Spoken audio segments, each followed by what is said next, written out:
রাহমাতুল্লাহি ওয়া বারাকাতুহু।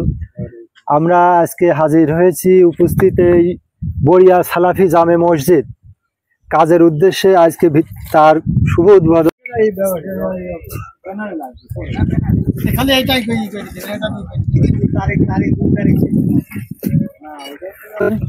এবং সেটা দেখতে আসছেন বাংলাদেশ জমিয়তে আহলে হাদিসের সেক্রেটারি, কুষ্টিয়া জেলা সেক্রেটারি খালেদ সাইফুল্লাহ।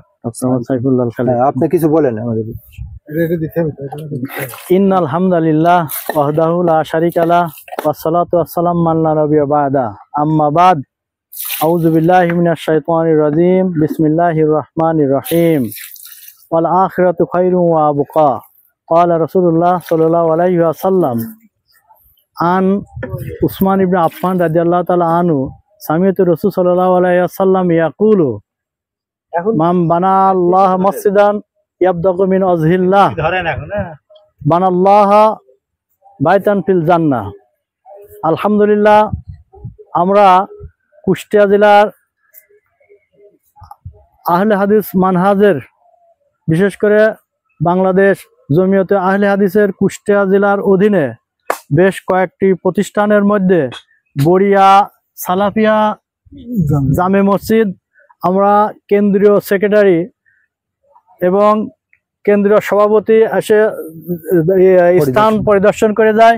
তারই আলোকে আমাদের আরেক ভাই রিয়াদের দায়ী শায়েখ বুরহানুদ্দিন ইস্কেন্দার ভাই এসে পরিদর্শন, শায়েখ বুরহানুদ্দিন ইস্কেন্দার মাদানী এবং আব্দুর রহমান মাদানী আমাদের এই জায়গা পরিদর্শন করেন। তারই আলোকে আমরা রিয়াদে থেকে আমাদের সাথে মক্কায় আমরা উমরায় গেছিলাম, আমাদের সাথে সাক্ষাৎ করে সেখানেও আমরা এই মসজিদ সম্পর্কে আলোচনা করি। একটু আগে ভিডিও কলে তাকে এই মসজিদের উদ্বোধন বিস্তারিত তাকে ভিডিওর মাধ্যমে আমরা জানালাম এবং আমরা এই মসজিদের কাজ শুরু করলাম।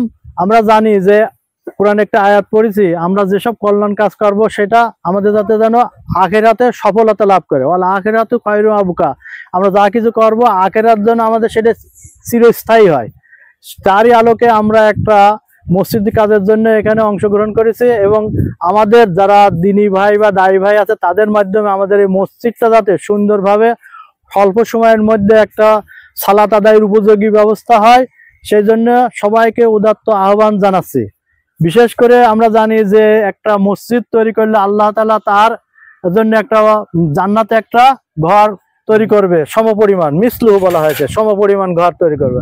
অন্য একটা হাদিসে আছে যদি একটা পাখির বাসার মতনও জায়গায় কিছু দানের মাধ্যমে করা হয় তার জন্য আল্লাহ জান্নাতে একটা গৃহ নির্মাণ করবেন।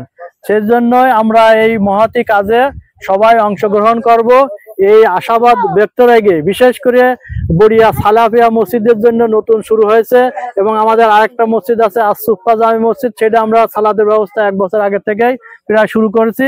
এটাও যাতে আমরা স্বল্প সময়ের মধ্যেও করতে পারি, এই জন্য আপনাদের সবার কাছে আমাদের উদাত্ত আহ্বান এবং দোয়া এবং সহযোগিতা কামনা করছি। এবার আপনাদের এই মসজিদ উদ্বোধন উপলক্ষে কথা বলবেন কুষ্টিয়া জেলা জমিয়তে আহলে হাদিসের সহসভাপতি মোহাম্মদ রফিকুল ইসলাম। আসসালামু আলাইকুম। কুষ্টিয়া বড়িয়া সালাফি জামে মসজিদ অনুষ্ঠিত শুরু হচ্ছে কাজ, আপনারা সবাই সহযোগিতা করবেন, ইনশাল্লাহ খুব দ্রুত কাজ হয়ে যাবে ইনশাল্লাহ। জমি দান করেছে। আসসালামু আলাইকুম ওয়া রাহমাতুল্লাহ।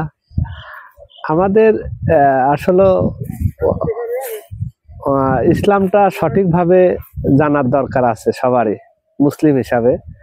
তে আমি হানাফি এবং চরমোনা অনেক জায়গায় উঠা বসা করেছি, আর দেখি ঠিক আছে কিছুটা ওদের ভিতরে ভুল ভ্রান্তি আছে, ওরা এগুলো সংশোধন করে না, ওইভাবেই চলে।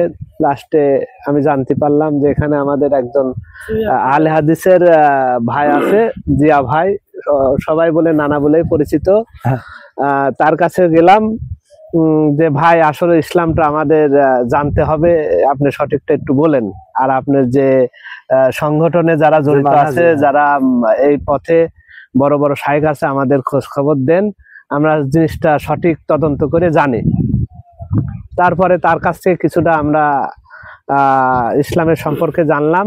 তারপরে বড় বড় শায়েখ মতিয়ার রহমান মাদানী, শহীদুল্লাহ খান মাদানী, তারপরে আপনার মুজাফফর হোসেন মহসিন, এইসব জাকারিয়া স্যার, এদের প্রোগ্রামে আমরা গেলাম।